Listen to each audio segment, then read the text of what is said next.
Jai Ram Krishna. Good morning, students. In this session, I will give definitions from gravitation, like universal law of gravitation, Kepler's three laws of planetary motion, gravitational potential energy, intensity of gravitational field, superposition principle, and escape velocity and orbital velocity. What is the universal law of gravitation? I am taking two masses, point-sized masses m, capital M and small m. Let the distance between these two masses is r. Then the force of attraction between these two masses is directly proportional to the product of the masses and inversely proportional to the square of the distance between the masses is called universal law of gravitation. If the masses are extended objects, then the distance between the masses is the distance between the center of masses of the objects. Now Kepler's laws of planetary motion.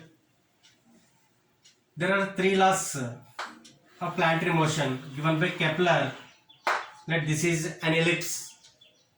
Let this is the major axis, and this is the center of the ellipse O. Let this is first focus F1, this is second focus F2.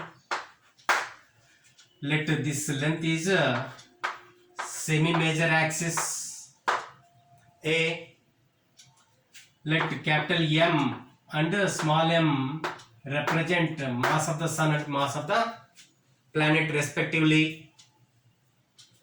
Newton's Kepler's first law, which is also called as a law of orbits, states that all the planets revolve around the sun in elliptical orbits as sun at one focus. That the planet is revolving in anti-clockwise order. This is the sun at F1. The planet will be revolving in an elliptical orbit. Kepler's second law, which is also called as the law of areas, states that the line joining the sun and the planet sweeps equal areas in equal intervals of time. Let this is the line joining sun and the planet. Let after time delta t, the planet is somewhere here. Now the line joining these two is this one. This is the area swept by the line joining the sun and the planet. If I take any two instants and the interval between them is same as delta t, that the planet is between these 2 points. If I join sun and the planet, if I find the area swept by this line, this area and this area will be same. The line sweeps equal areas in equal intervals of time. Now what is Kepler's third law? Kepler's third law is also called as a law of time periods. Time taken by the planet to revolve around the sun one time is called a time period of the planet, and square of the time period of the planet around the sun is directly proportional to cube of the semi-major axis. This is the semi-major axis, small a. Square of the time period is directly proportional to cube of the semi-major axis. Now I define gravitational potential and gravitational potential energy. These two are scalar quantities. Gravitational potential is represented by a letter V. What is gravitational field? The space around the object up to which its effects are experienced in 3 dimensions is called gravitational field. Let there is a mass m. Let it may be a planet, it may be earth, whatever it is.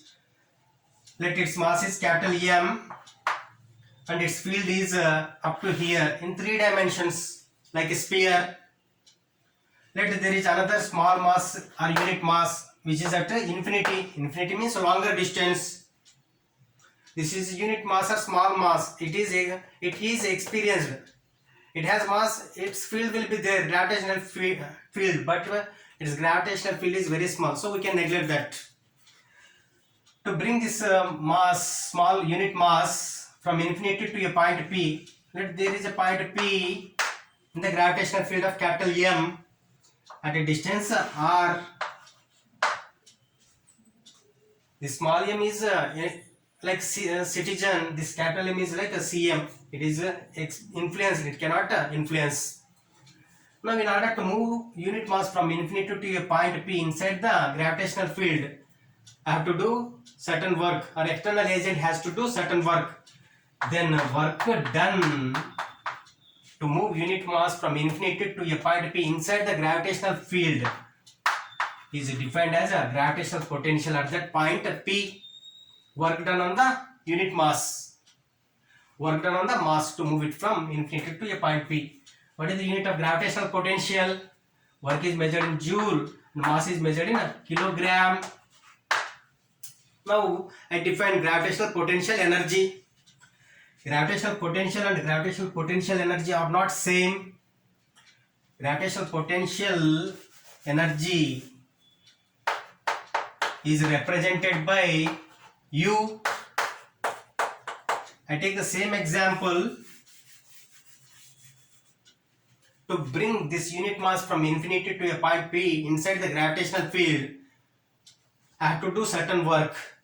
That work is stored in the form of potential energy or gravitational potential energy represented by U. So work done in bringing the unit mass is stored in the form of gravitational potential energy at that point. What is the unit of gravitational potential energy? Joule. It is measured in joule. Now I define intensity of gravitational field, which is a vector quantity. What is intensity of gravitational field? Intensity, it is represented by E, intensity of gravitational field.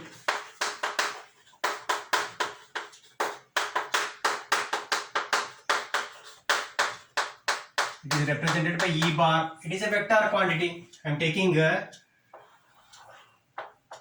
mass m. Let I want to find what is the force at this point because of this gravitational field. Let this point is at a distance r.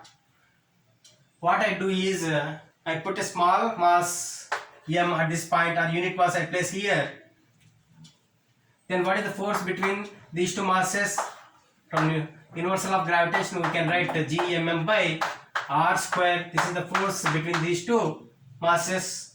So what is the force acting on unit mass? That is equal to gm by r square. The force at this point is nothing but F by m, which is equal to gm by r square. The force acting on unit mass at this point is defined as a gravitational field intensity, or intensity of a gravitational field at that point. Then what is the direction of intensity of gravitational field? Which is the bigger mass here. This is the bigger mass, so its field is bigger. It is negligible. So gravitational intensity of gravitational field will be towards the center of the heavier mass, or it is towards the center of the gravitational field. Now I define superposition principle. What is superposition principle? Let there are n number of masses. Let this is superposition principle. This principle is applicable to vectors. Let there are n number of masses. This is m1, this is m2, this is m3, this is m4, and so on. Let the distance between these two is r1, these two is r2, then the distance between these two is r3, distance between these two masses is r4. Let force acting between these two masses is F1 bar. Let the force acting between M1 and M3 is F2 bar. Let the force acting between M1 and M4 is F3 bar. Let the force between these two is Fn bar. All are towards their attractive forces. Now, what is the resultant force acting on M1? Let the resultant force acting on M1 is F bar. The resultant force acting on a particle is the vector sum of the individual forces acting on the particle. What is vector sum?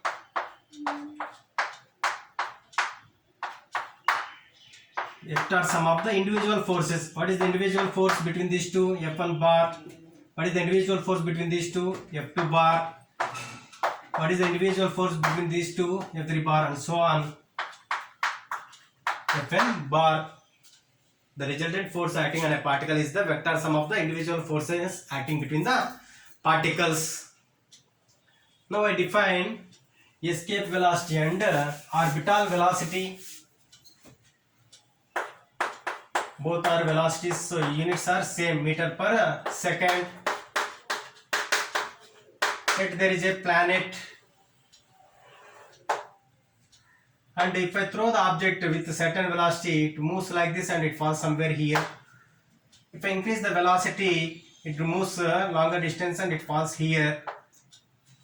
If I throw the object with a certain velocity such that it will escape the pull of the planet and it will not return to the planet, that minimum velocity is called escape velocity of the planet. The minimum velocity given to the object to overcome the gravitational pull of the planet is called escape velocity of the planet. Now what is orbital velocity? I take the same planet. Orbital velocity.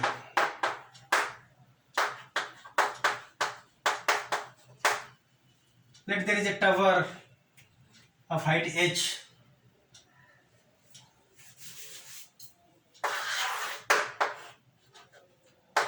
If I throw the object with certain velocity, it falls like this with v1. If I increase the velocity horizontally, I am throwing the object, it falls like this. If I increase the velocity, it may fall like this. If I increase the velocity, it reaches a velocity and it will overcome the gravitational pull and it will be revolving around the planet. This minimum velocity given to the object or satellite to put it into the orbit is called orbital velocity.